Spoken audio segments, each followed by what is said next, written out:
Hello students, let's continue the story The Shehnai of Bismillah Khan. One more thing I would like to say that in each video I will just discuss two paragraphs so that it could be easy for you and the video will easily opened for you.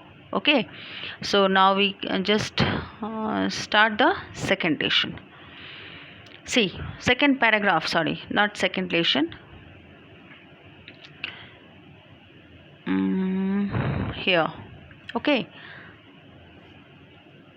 The sound of the Shehnai began to be considered the auspicious one. The sound of the Shehnai began to be considered auspicious. Auspicious means promising to bring something, promising to bring good fortunes. That is good omen. And for this reason it is still played in temples. Today also in temples it is played in wedding, on the occasion of wedding and other functions, and is an indispensable means without which a piece of work cannot be done. Something, or the other word for indispensable is something which is necessary. So indispensable component of any North Indian wedding.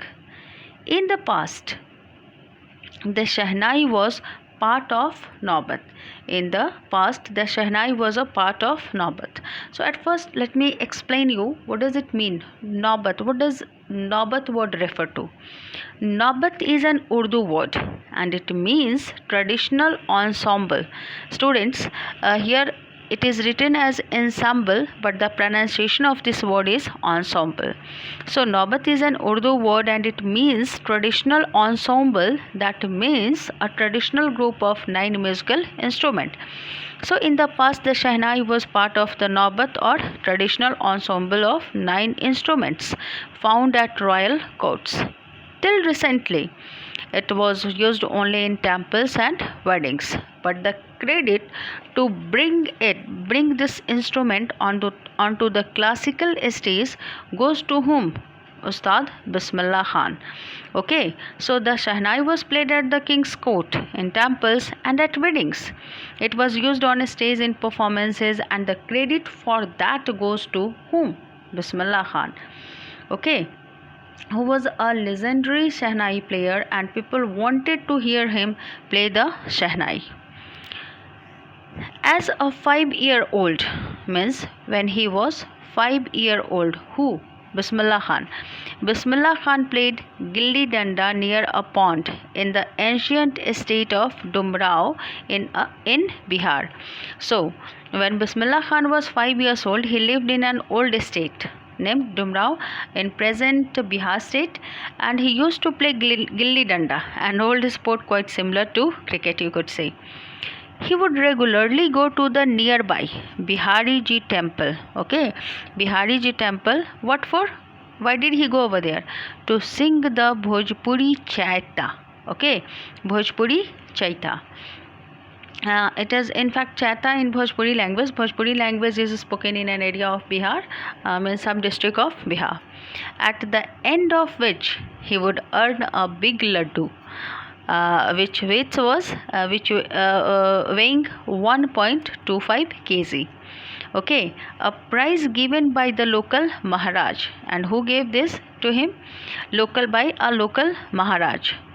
This happened 80 years ago, and the little boy has travelled far to earn the highest civilian award in India, the Bharat Ratna. So this is the story. So what do we see? That when he would finish reciting the song in his village, he would get a big laddu as reward, and the weight of that laddu was 1.25 kg.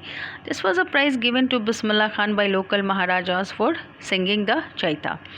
And do you know, students, laddu are sphere-shaped sweets originated in the Indian subcontinent.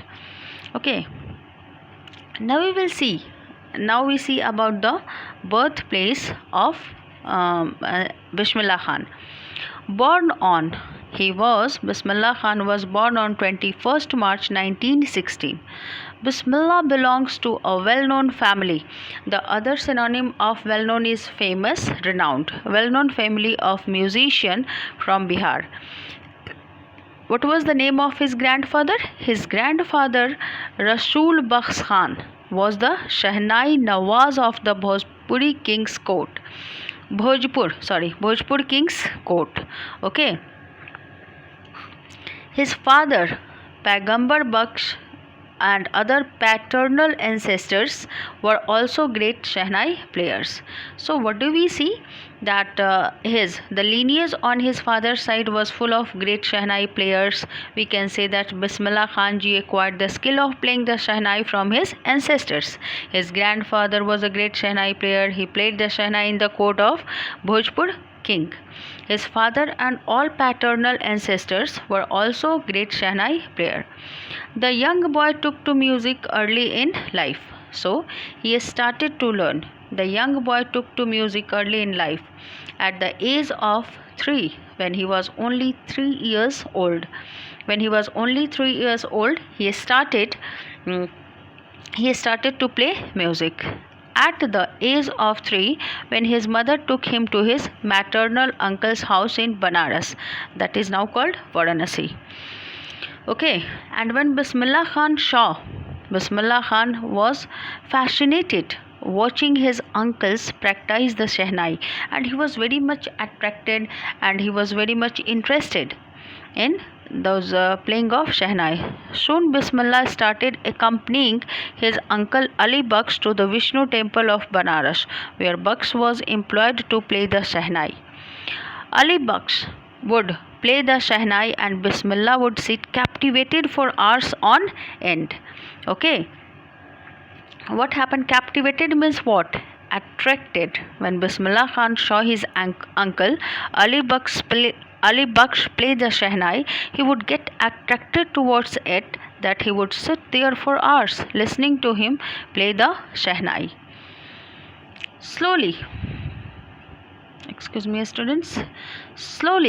he started getting lessons in playing the instrument and would sit practicing throughout the day. Okay, throughout the day, he went on practicing Shehnai. For years to come, the temples of Balaji and Mangla Maya and the banks of the Ganga became the young apprentice's favorite haunts, where he could practice in solitude. And what is being said here? That for many years Ustad Bismillah Khan remained in Banaras. He would visit the temple of Balaji, temple of Mangla Maya, and would remain on the bank of river Ganga, where he would practice playing the Shehnai all by himself. The flowing waters of the Ganga inspired him to improvise and invent ragas that were earlier considered to be beyond the range of the Shehnai. Here we come to know about the talent of Ustad Bismillah Khan. He was so inspired and motivated by the river Ganga, it provoked him to improve his performance, and he also invented many rags, that is related to music, that were earlier considered to be beyond the range to the Shehnai. Means it was not known to anyone else.